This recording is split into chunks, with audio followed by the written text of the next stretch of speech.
Welcome back. તો budget તો રજૂ થઈ ગયું, પરંતુ આખરે આ અર્થતંત્રને વેગવંતુ બનાવવા માટે એવા કયા કયા એવા જાહેરાત કરવામાં આવી કે જેથી કરીને એવું લાગે કે આવનારા દિવસોની અંદર રોજગારીના નવું સર્જન થશે, દેશની અંદર કૃષિ ક્ષેત્રે નવી ક્રાંતિ આવશે, ખેડૂતોની આવક જે ડબલ કરવાની વાત કરવામાં આવી હતી એપ્રિલ 2016માં, તો શું ખરેખર આ પ્રકારના એવા કોઈ જાહેરાત કરવામાં આવી કે જેનાથી એ નક્કી કરી શકાય કે ખેડૂતોની આવક એ ખૂબ જ ઝડપથી એ ડબલ થશે?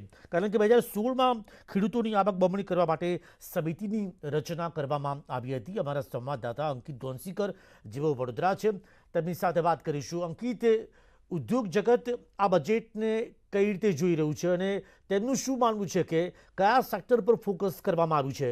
ગરીબોને સક્ષમ બનાવવાની વાત કરી છે, તો આ બજેટની અંદર એવા કયા કયા ઉપાયો છે કે જાહેરાત છે જેનાથી એવું કરી શકાય કે ગરીબો ખરા અર્થમાં તેઓ સક્ષમ બનશે, પગભર બનશે?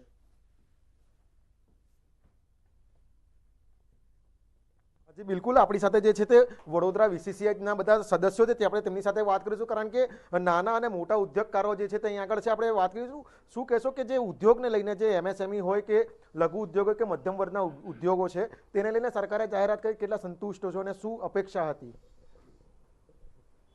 એમએસએમઈ માઇક્રો મીડિયમ કે સ્મોલ જે ગણો તે એની સ્થિતિ જૈસે થે જેવી છે।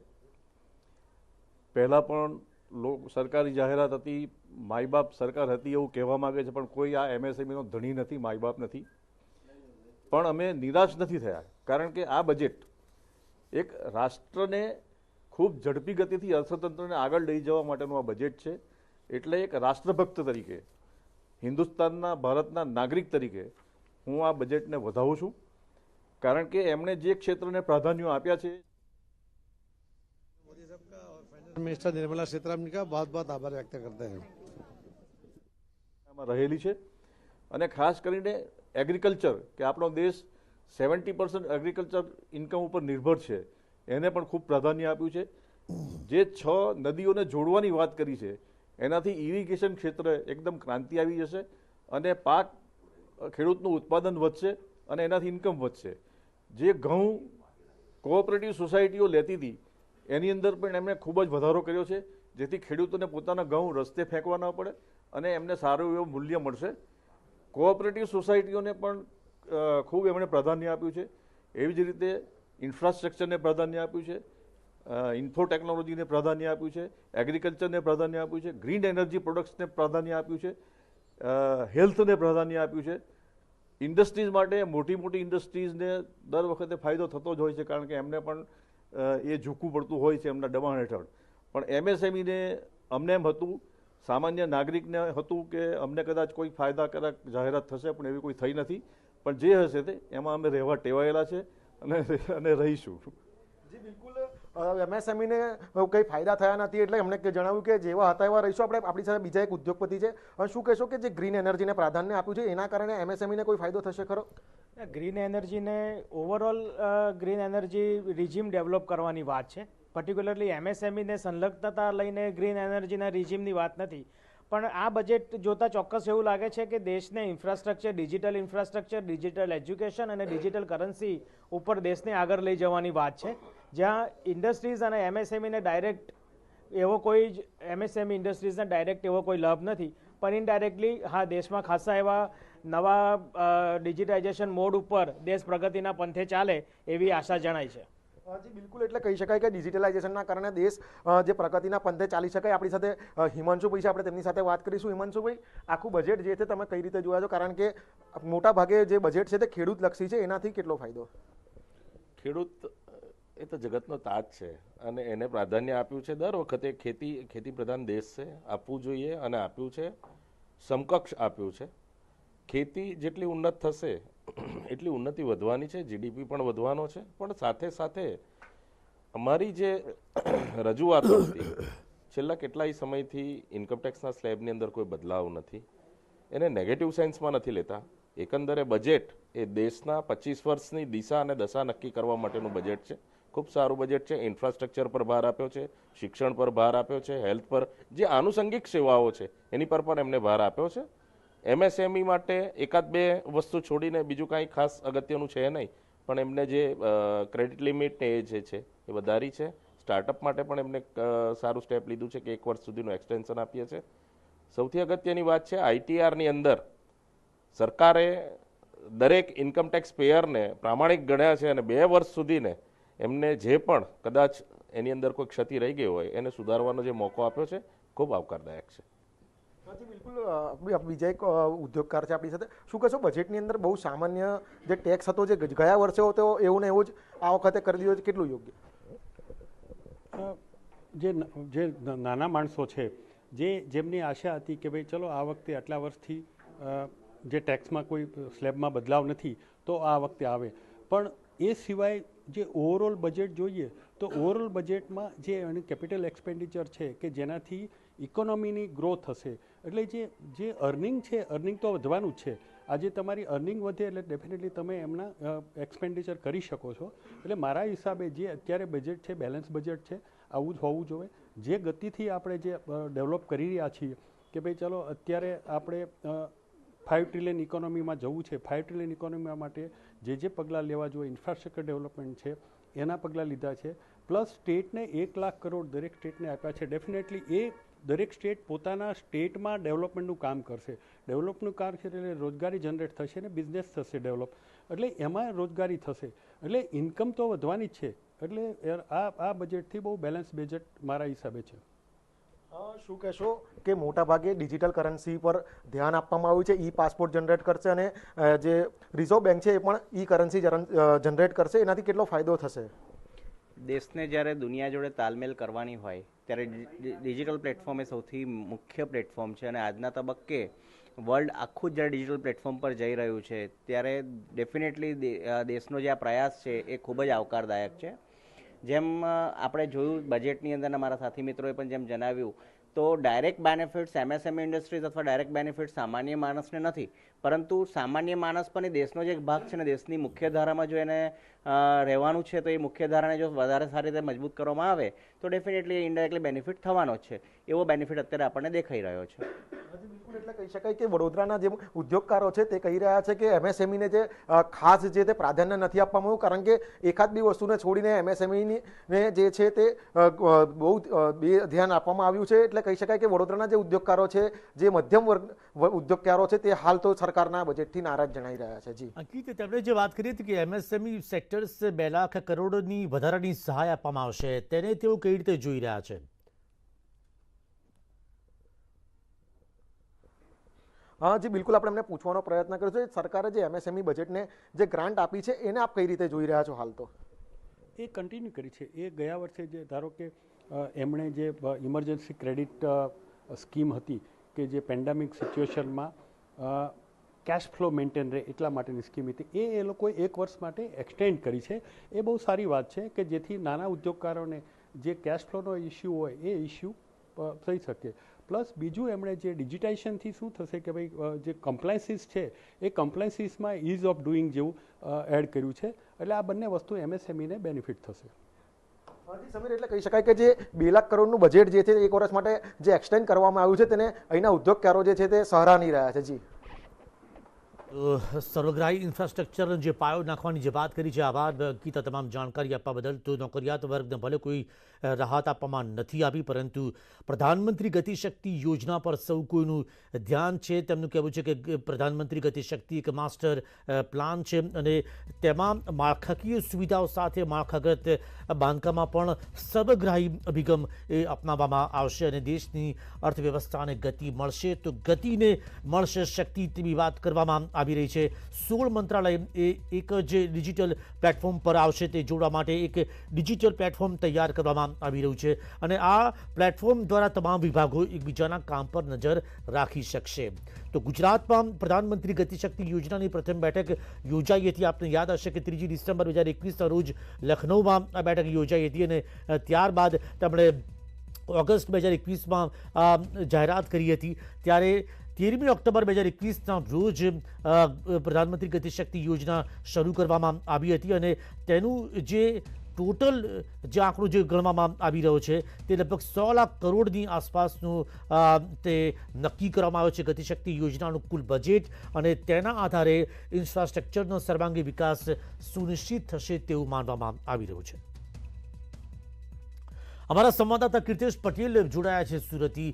કીર્તેશ, જે રોજગારીના નિર્માણની વાત કરી રહ્યું છે કે દેશના યુવાનોને વધુમાં વધુ રોજગારી પ્રાપ્ત થશે, તો ત્યાંના ઉદ્યોગકારો શું માની રહ્યા છે કે ગતિશક્તિ યોજના એ કેટલો મહત્વનું સાબિત થશે?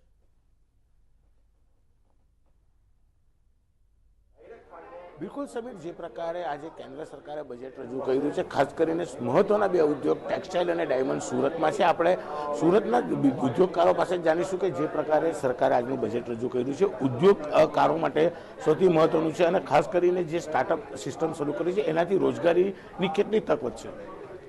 સુરતની બે મેઇન ઇન્ડસ્ટ્રી છે, ડાયમંડ અને ટેક્સટાઇલ. તો ટેક્સટાઇલ માટે તો જેમ ડાયમંડમાં એ લોકોએ જે ઇમ્પોર્ટ ડ્યુટી છે થોડી ઘટાડી છે, એટલે ડાયમંડવાળા માટે તો આવકારદાયક છે. હવે જે ટેક્સટાઇલની વાત છે એમાં અમે કી રો મટીરિયલ માટે દાખલા તરીકે પ્યોર સિલ્કમાં 15% ડ્યુટી છે, તો એ કી રો મટીરિયલની ડ્યુટી ઘટાડીને 8% માટે વિનંતી કરી હતી, હજુ એનાઉન્સ કર્યું નથી. બાકી 4 મહિના પહેલાં મિનિસ્ટ્રી ઓફ ટેક્સટાઇલ અને ફાઇનાન્સે PLI પ્રોડક્ટ લિંક ઇન્સેન્ટિવ યોજના અને મિત્રા એટલે મેગા ટેક્સટાઇલ પાર્ક એનાઉન્સ કરેલું જ છે, અને એમાં બજેટ ફાળવેલું છે. ટેકનિકલ ટેક્સટાઇલ માટે 7,500 કરોડ છે, અને આજે એમણે જે રીતે કીધું કે ડિફેન્સનું જો કાપડ બને કે ડિફેન્સની કોઈ બી વસ્તુ બને તેમાં ગવર્મેન્ટ 20 અને આપણા 80% પ્રાઇવેટાઇઝેશનને આપવા માટે બહાર આપવામાં આવ્યો છે. તો એને લીધે શું થશે કે ભાઈ આ જો કાપડ અહીંયા બનતું થઈ જાય ટેકનિકલ ટેક્સટાઇલનું, અને આ જે યોજના ડિફેન્સનું કાપડ બને તો સુરત માટે ઓલરેડી નવી દિશા ખુલશે, અને આગળ જતાં આમ જોવા જાય તો 10માંથી 7 માર્ક મળે એવું બજેટ છે. અને બીજી બધી બી ઘણી 1 lakh crore free of interest સ્ટેટોને બી આપેલા છે, અને આજના એ લોકો એનું જાન્યુઆરીનું કલેક્શન 1,44,000 કરોડ આવેલું છે, જે મને એવું લાગે કે 3 મહિનામાં 1,75,000 કરોડ થઈ જશે. આવક સરકારની વધશે. આપણે અન્ય આગેવાનો છે, જે પ્રકારનું બજેટ છે ખાસ કરીને ટેક્સટાઇલ અને ડાયમંડ ઉદ્યોગને સૌથી વધારે આશાઓથી હોય છે, અને જે રીતે ડાયમંડમાં જ્વેલરી સેક્ટર જે રીતે આગળ વધી રહ્યું છે, શું માનો છો આજના બજેટમાં અને કેટલી આશા પૂરી? આજનું બજેટ આવકારદાયક છે. પહેલી વાત, ટેક્સટાઇલને ડાયરેક્ટ કોઈ ફાયદો થયો નથી, પરંતુ ઇનડાયરેક્ટલી જોઈએ તો બજેટની ઉપર લોજિસ્ટિક અને ઇન્ફ્રાસ્ટ્રક્ચર બેની પર ખૂબ જ ફોકસ કરવામાં આવ્યું છે. 25,000 કિલોમીટર નવો હાઈવે બનવા જઈ રહ્યો છે, લોજિસ્ટિક પાર્ક બનવા જઈ રહ્યા છે, એટલે એનો ફાયદો ચોક્કસપણે ટેક્સટાઇલને મળશે, સાઉથ ગુજરાતના ટેક્સટાઇલને. સેકન્ડલી, DRDO ડિફેન્સ તરફથી જે પ્રોક્યોરમેન્ટ થાય છે એ 68% હવે ડોમેસ્ટિક કરશે, એટલે એનો ડાયરેક્ટ ફાયદો સાઉથ ગુજરાતના જે ટેક્સટાઇલ ઇન્ડસ્ટ્રીને મળશે. બિલકુલ અન્ય છે. CHO શું કહેશો, જે રીતનું બજેટ છે કેટલું ટેક્સમાં રાહત? ઓવરઓલ બજેટની વાત કરીએ તો ઘણું સારું એવું કહી શકાય, કારણ કે દરેક વસ્તુને એમાં આવરી લેવામાં આવી છે. ખેતીની વાત કરીએ તો એમાં કિસાન ડ્રોનની જે વાત થઈ એના દ્વારા જે દવા છંટકાવ છે કે જમીન માપણી છે, આ બધી સુવિધાઓ એમને મળશે. ત્યાર પછી ગરીબો માટેની વાત કરીએ તો PM આવાસ યોજના, જે એમની અંડરમાં 80 લાખ મકાનો જે તૈયાર કરવામાં આવશે, તો ડાયરેક્ટ ગરીબ લોકો જે છે એમને પોતાનું ઘર મળી રહેશે. ત્યાર પછી ઇન્ફ્રાસ્ટ્રક્ચરની વાત કરીએ તો 25,000 ધોરીમાર્ગો જે તૈયાર કરવામાં આવશે, તો પરિવહનમાં એમાં ઘણી બધી રાહતો મળી શકે. ત્યાર પછી સોલાર ઇન્ડસ્ટ્રીઝની વાત કરીએ તો એમાં બી ઘણી બધી રાહતો આપવામાં આવી છે. ડાયમંડ ઇન્ડસ્ટ્રીઝ અને ખાસ કરીને ટેક્સટાઇલ ઇન્ડસ્ટ્રી જે સુરતનું હબ કહેવાય છે, તો એમાં બી ઘણી બધી રાહતો આપવામાં આવી છે. ખાસ કરીને ડાયમંડ જ્વેલરીમાં જે 7.5% હતા એમની જગ્યાએ કંઈ 5% કરી આપવામાં આવ્યા છે, તો એનાથી બિઝનેસને ઘણો બધો વેગ મળશે. Thank you. ઉદ્યોગોને વેગ મળશે. શું કહી શકાય, આ બજેટથી નવી રોજગારીની કેટલી તકો ઊભી થશે? નવી રોજગારીની ભલે બજેટમાં FM મેડમે ડિક્લેર નથી કર્યું, પણ TTDS સ્કીમ જે અત્યારે ડ્રાફ્ટ ફોર્મમાં છે એ ટૂંક સમયમાં એ લોકો હવે એને ફ્લોર પર લાવશે. એટલે એ જે TTDS સ્કીમ છે એનાથી એપ્રિલ મહિનાથી સાઉથ ગુજરાતમાં સારામાં સારું ઇન્વેસ્ટમેન્ટ આવશે. ઇન્વેસ્ટમેન્ટ આવશે એટલે ડેવલપમેન્ટ થશે, ડેવલપમેન્ટ થશે એટલે ચોક્કસપણે રોજગારી વધશે. બિલકુલ. આ તો સુરતના ઉદ્યોગકારોથી લઈ છીએ તેમનું માત્ર કેવું એક જ છે કે જે બજેટ રજૂ કરવામાં આવ્યું છે, બજેટમાં એ પ્રકાર છે ખાસ કરીને ટેક્સમાં સૌથી વધુ રાહત આપવામાં આવી છે, અને જે નવા સ્ટાર્ટઅપ સરકારે શરૂ કર્યા છે ચોક્કસપણે દક્ષિણ ગુજરાતમાં રોકાણ સાથે રોજગારીઓની તક પણ સમીર ચોક્કસ આગામી દિવસમાં જોવા મળશે. આભાર કૃત્ય છે તમામ જાણકારી બદલ. તો નાણામંત્રીએ જે બજેટ રજૂ કર્યું તેમાં સ્ટાર્ટઅપને જે કરમાં રાહત, દિવ્યાંગો માટે કરવેરામાં રાહત આપવાની વાત કરી છે. સાથે જ 250 કરોડ રૂપિયાનો વાર્ષિક ટર્નઓવર ધરાવતા કંપનીઓ માટે કોર્પોરેટ ટેક્સ ઘટાડીને 25% કરવામાં આવ્યો છે. તો ગુજરાત ચેમ્બર ઓફ કોમર્સ નું પ્રેસ કોન્ફરન્સમાં બીજું જે છે PLI સ્કીમનું એક્સટેન્શન સોલર મોડ્યુલ્સમાં અને 5Gનું રોલ આઉટ જે થશે એના જે માટેના સપોર્ટ ઇક્વિપમેન્ટમાં કરવામાં આવ્યું છે એ પણ બહુ વેલકમ છે. આ બધી નવી વસ્તુઓ છે એ એની ઉપર હું હાઇલાઇટ કરી રહ્યો છું.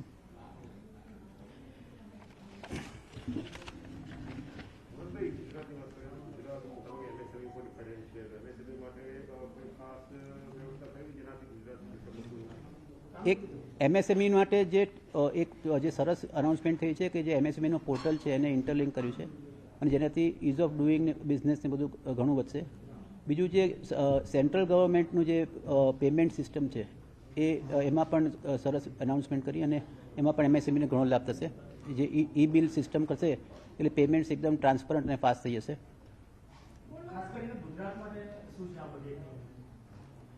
આ ગુજરાત સેન્ટ્રિક તો છે નહીં, પણ મેજર જે અનાઉન્સમેન્ટ છે એક તો SEZ જે છે SEZના કાયદામાં ફેરફાર કરીને સ્ટેટ્સને ઇન્કોર્પોરેટ કરશે એટલે ગુજરાતમાં ઘણા SEZ છે એનો ફાયદો ગુજરાતને ડેફિનેટલી થશે. જે રોડ્સ અને લોજિસ્ટિક્સ ઇન્ફ્રાસ્ટ્રક્ચર છે એ પણ ગુજરાતમાં ઘણું બધું છે એટલે એનો પણ ફાયદો ગુજરાતને ડેફિનેટલી થશે. બજેટ પોઝિટિવ છે, ગ્રોથ ઓરિએન્ટેડ છે અને કોઈ નેગેટિવ આસ્પેક્ટ છે નહીં એમાં. જે ટેક્સેશન રિફોર્મ્સ નહોતા જ આવવાના એક્સપેક્ટેડ હતું એટલે અમારી દ્રષ્ટિએ તો બજેટ ઇઝ ક્વાઇટ પોઝિટિવ અને સારી અનાઉન્સમેન્ટ કરવામાં આવી છે.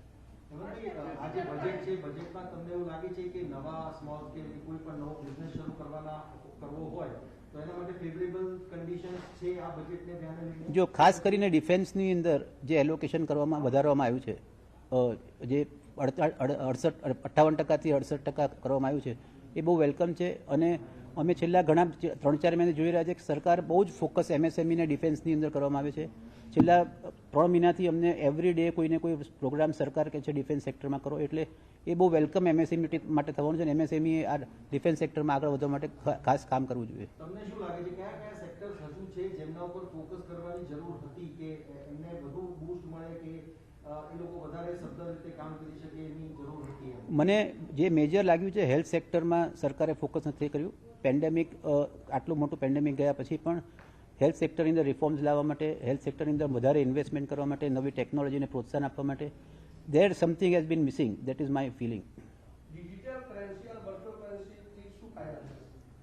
ડિજિટલ કરન્સી અત્યારે શું છે કે નવું આજે ક્રિપ્ટો કરન્સીનું ઓલરેડી વેગ ચાલુ થઈ ગયો છે. જો સરકાર હવે ડિજિટલ કરન્સી લોન્ચ નહીં કરે તો they will be missing out on lot of things in regulation. એટલે અત્યારની જે નવી ટ્રેન્ડ ચાલી રહી છે એમાં ખાસ જરૂરી છે, નહીંતર મોટો રેવન્યુ લોસ પણ થઈ શકે એમ ચાન્સીસ છે.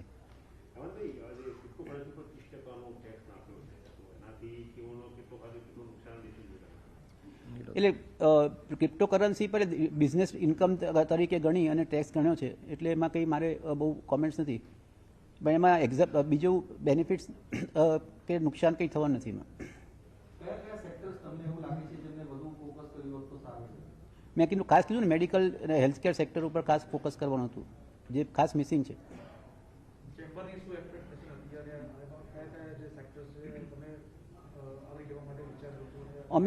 અમારે ચેમ્બર તરફથી અમારું મેજર રજૂઆત હતી કે PLI સ્કીમ જે સરકારે ચાલુ કરી છે એમાં MSME ને બેનિફિટ મળે એના માટેના પ્રોવિઝન્સ કરવાનું અમે રજૂઆતો કરી હતી. હજી ટેક્સ આવી નથી પણ અમારી રજૂઆતમાં એમ હતું કે PLI સ્કીમમાં જે એની લિમિટ્સ છે એ ઘટાડી નાખવી જેથી કરીને નાના યુનિટ્સ બેનિફિટ લઈ શકે. બીજું કે જે PLI સ્કીમનો જે એલોકેશન થાય છે કે દરેક સ્કીમ વાઇઝ 15,000 16,000 કરોડ એમાં 20-25% MSME માટે રિઝર્વ કરી નાખવું. એટલે અત્યારે શું થાય છે કે PLI સ્કીમનો બેનિફિટ ખાલી મોટા યુનિટ્સ લઈ શકે છે તો MSME એનો બેનિફિટ લઈ શકે એને માટે ખાસ અમારી રજૂઆતો છે.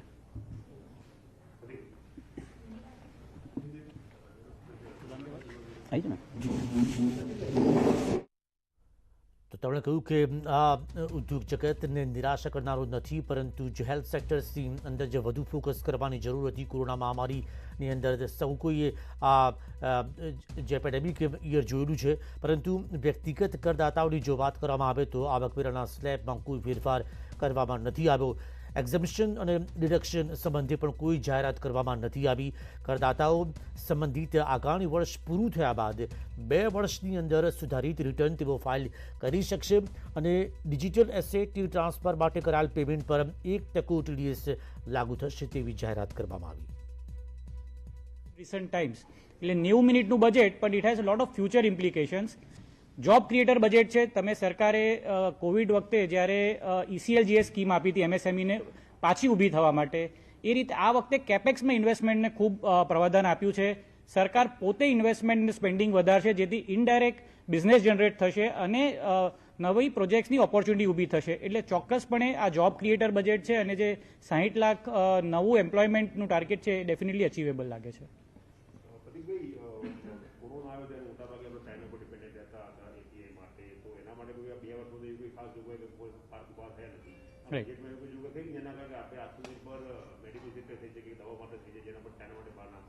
ચોક્કસ આપણે જોયું છે કે post Covid China plus policy એક વર્લ્ડ ઓવર જોવામાં આવે જેમાં ઇન્ડિયા એક ફેવરિટ ડેસ્ટિનેશન છે. એટલે હજુ બજેટ આપણે ડિટેલમાં વાંચ્યું નથી, પણ ચોક્કસપણે જો એવા પ્રોવિઝન્સ હોય જેની અંદર ચાઇનાની ઓલ્ટરનેટિવ પ્રોડક્ટ્સ જે ઇન્ડિયામાં બનતી હોય એ પ્રોડક્ટ્સને પ્રાવધાન આપવા, એને એક ફાઇનાન્સિંગ, એને એક ઇન્સેન્ટિવાઇઝ કરવા માટે જો કોઈ પ્રોવિઝન કરેલા હશે તો ચોક્કસપણે ઓવરઓલ જીડીપીને એનો ખૂબ ફાયદો થશે અને ઇન્ટરનેશનલ માર્કેટમાં એક્સપોર્ટ, ઇન્ડિયાનું એક્સપોર્ટને ખૂબ રોબસ્ટ બૂસ્ટ મળશે.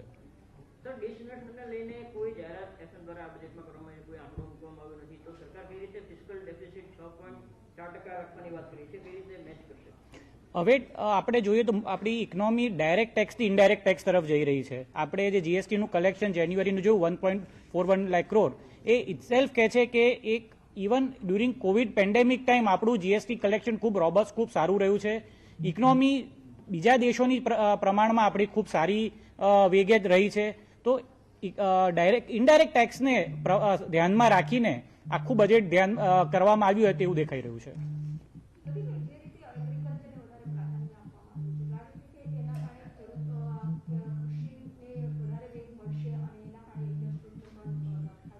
ચોક્કસ આપણે ઇન્ડિયા જોઈએ તો પ્રિડોમિનેટલી આપણે એગ્રીકલ્ચર પ્રોડ્યુસ કન્ટ્રી છીએ, પછી MSME આવે છે. એટલે આપણે દર વખતે MSMEની ચર્ચા કરીએ ચેમ્બરમાં હોય તો જાહેર છે કે અમે MSME પર વધારે ધ્યાન આપીએ, પણ એગ્રીકલ્ચર આપણું એક સ્ટ્રોંગ બેકબોન આપણી ઇકોનોમીનું રહ્યું છે અને એને રાખીને ઇવન કોઓપરેટિવ સોસાયટીઝને આ વખતે જે મેટમાં એને રિડક્શન આપ્યું છે 15 થી 7.5%, એ ખૂબ એટ્રેક્ટિવ રહેશે એમના માટે.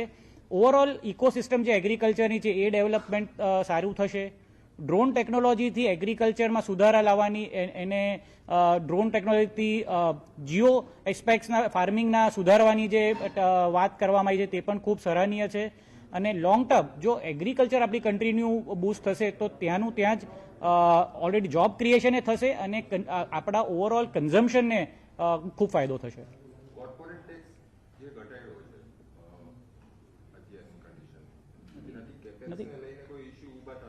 કોર્પોરેટ ટેક્સ ઘટાડ્યો નથી, એટલે હા કોઓપરેટિવને ઘટાડ્યો છે અને લોંગ ટર્મ કેપિટલ ગેઇન જુઓ તમે.